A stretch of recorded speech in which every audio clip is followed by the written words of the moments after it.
suki ko. Ito naman po si Mamita G na gustong mag-share ng aking menu for today or my daily routine in my life. Okay, yung my daily journey and my life. Ang ingay naman ng aso ko, di ba? So, ayun, for today, ang aking isi-share po sa inyo na menu ay ang ating pork sinampalukan. Ayan, pork sinampalukan. And then, I have here igado. Or, ayan, may sabaw-sabaw pa. Igado. So, alam nyo na itong mga menu natin na to igado. O, di ba? And then, meron po tayong tortang talong. Ayan. Torta. Iniihaw ko po. Ayan.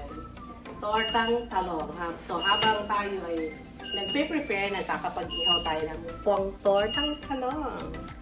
So, kumusta na po ang aking mga madam diyan? So, habang ako ay nagpe-prepare, gusto kong makipag-chikahan sa inyo. Chika-chika muna tayo mga madam. So, yung mga nakanood na po ng iba kong live, sabi ko nga po, tayo ay etong araw-araw na ginagawa. Nagtitinda. Meron tayong munting tindahan dyan. Ayan, nagtitinda tayo ng lutong ulam, may mini-store tayo, at nagla-live selling din po ako. Ayan, paulit-ulit din. So, siguro tomorrow magla-live ako ng bags. I hope makita nyo. At PM nyo lang ako kung nahihiya po kayo mag-mine sa live ko, ha, mga madam.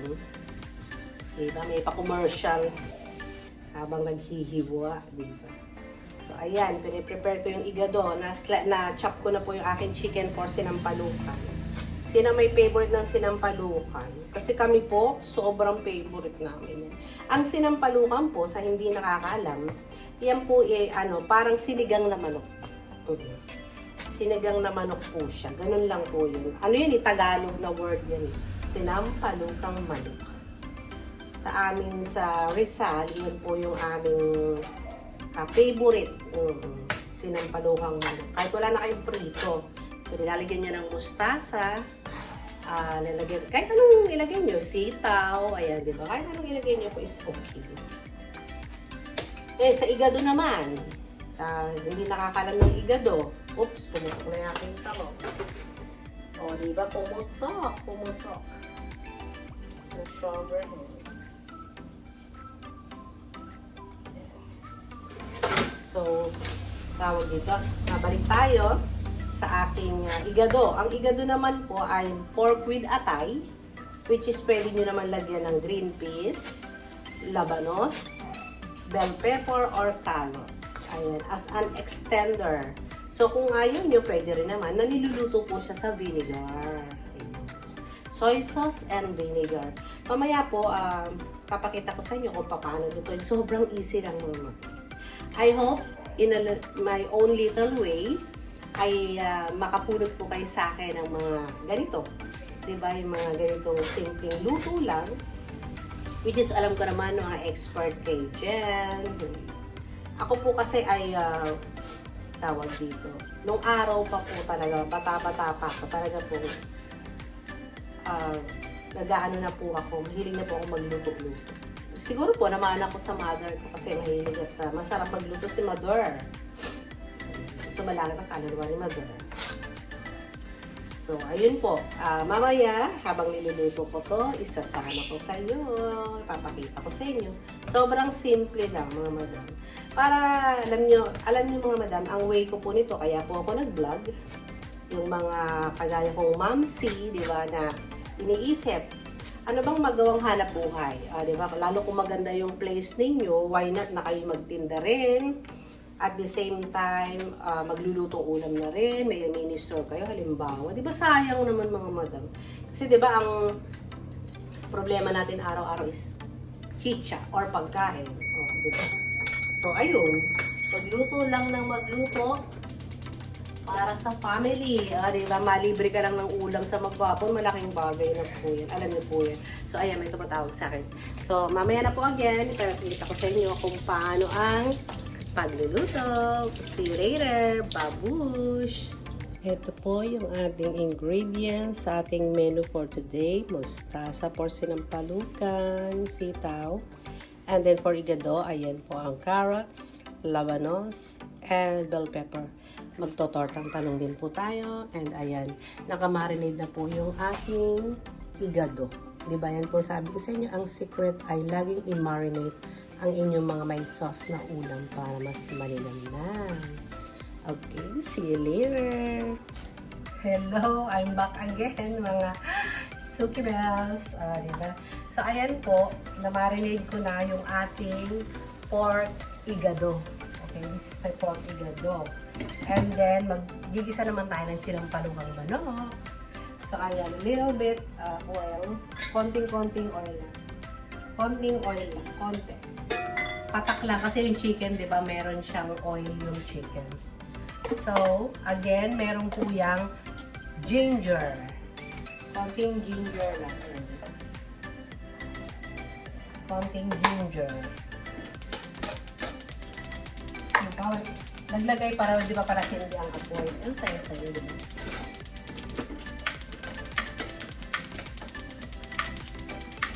Few minutes later. Hello, I'm back po. So, eto na. Again, ang inyong... Nabibitin ba kayo sa akin mga vlog? So, unti-unti yan, maayos din po natin.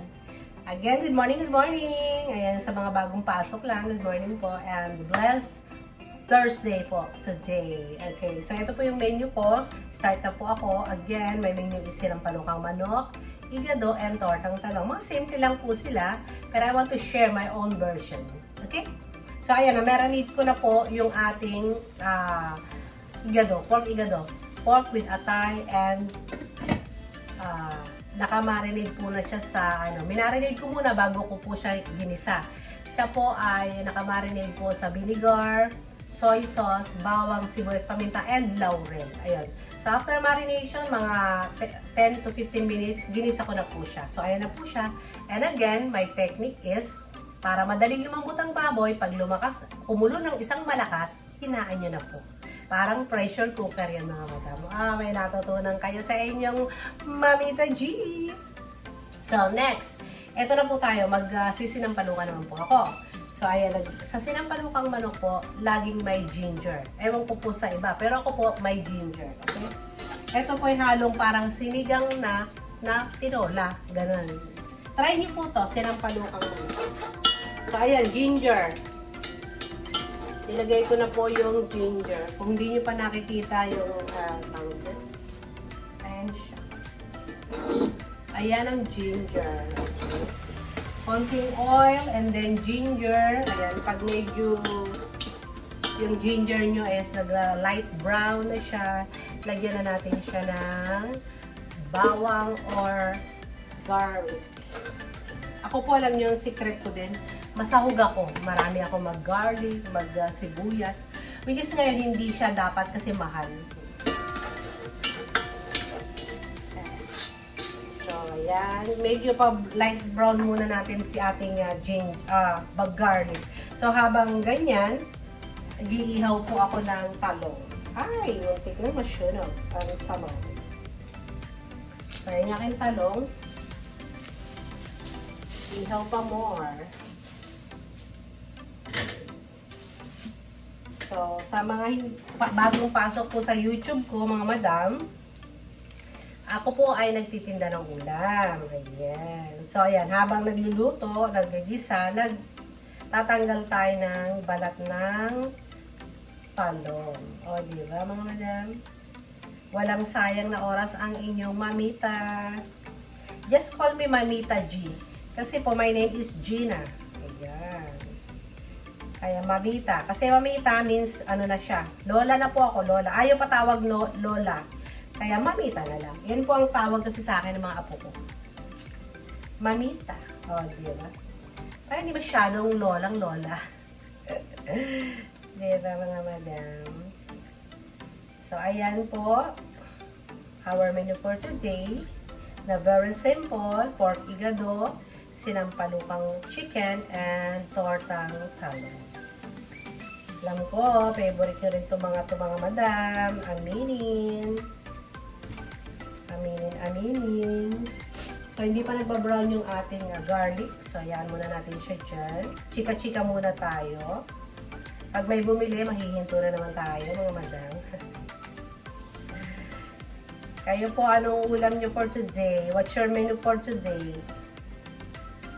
Mga madam. Hindi po special tong aking lutong torta, ha? Egg lang po nilalagay ko rito, mga madam. Walang giniling. Alam ko, yung iba dyan, social, special ang gusto, with giniling. Kasi mura lang ang tinda ko, mga madam. Ang tortang tanong ko is 25 lang. So, mura lang. Siya, minsan nga, 20 lang po yung torta ko, eh. Mura lang po ako magtinda, mga madam. Bili na kayo sa akin. Ayan na, nag-golden brown na po yung ating tawag dyan. Try mo pa muna ito. Yung ating garlic. So, ilagay na natin ang sibuyas. Ang ingay ng aking mga doggy. Doggy.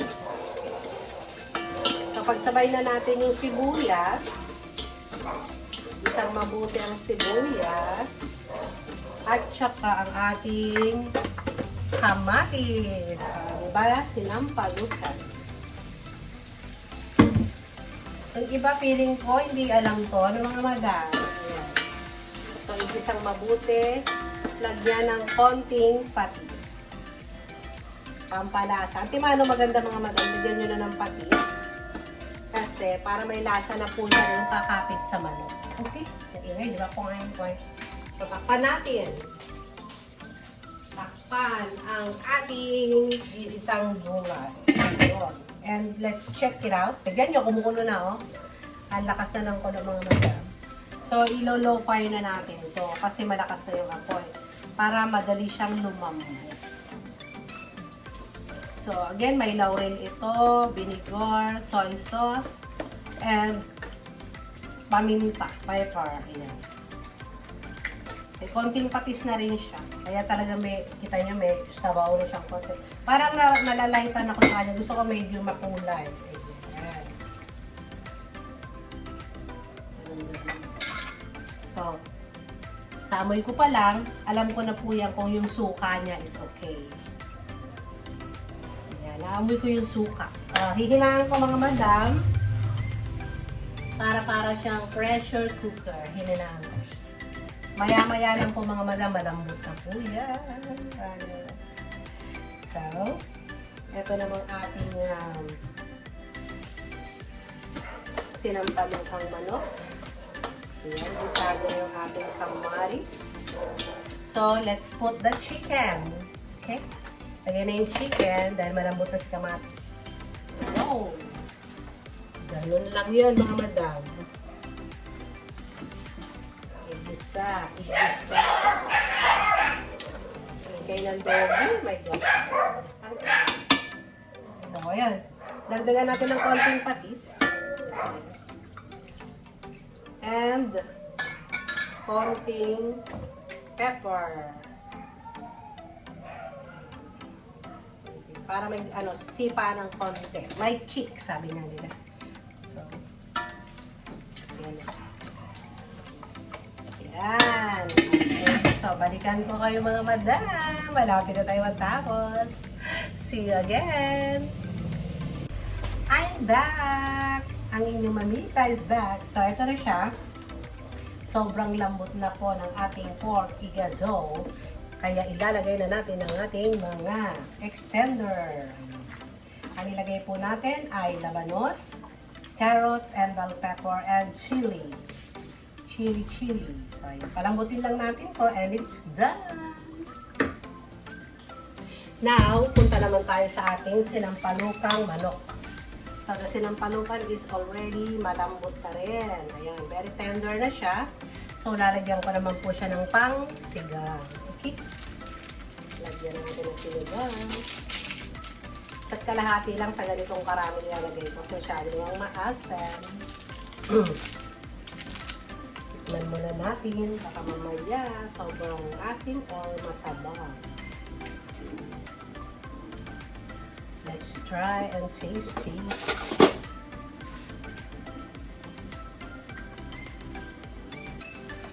Kuluin muna natin para malaman natin yung lasa. Ilagay na natin ang ating mga gulay. So, sa salampalukang manok po, inilalagay natin ay mustasa at saka sitaw or long beans. Ilagay na natin siya. Pagkulo nito mga madam is okay na to. Ayoko po ng malambot ang gulay. Gusto ko po ay medyo crunchy ang ating gulay, di ba? Para masarap umayin. So, pag itong dalawa na to ay pakukuluin ko lang ng isang kulo. Ayan. And then it's done. Okay, isang kulo lang yan mga madam. Go na tayo dyan. Power Ranger. Siyempre, itong igado rin ay gano'n. Susunod ko na yung ating tortang talong. Naka-ready na rin po ang ating pang-torta.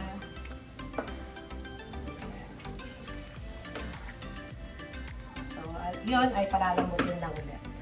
O, diba? So, see you later again! A few inches later.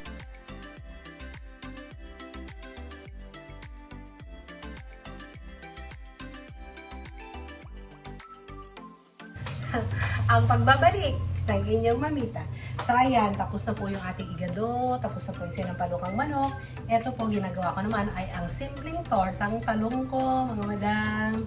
So, I hope nagustuhan niyo po yung i-share ko sa inyo na luto for today or my menu for today.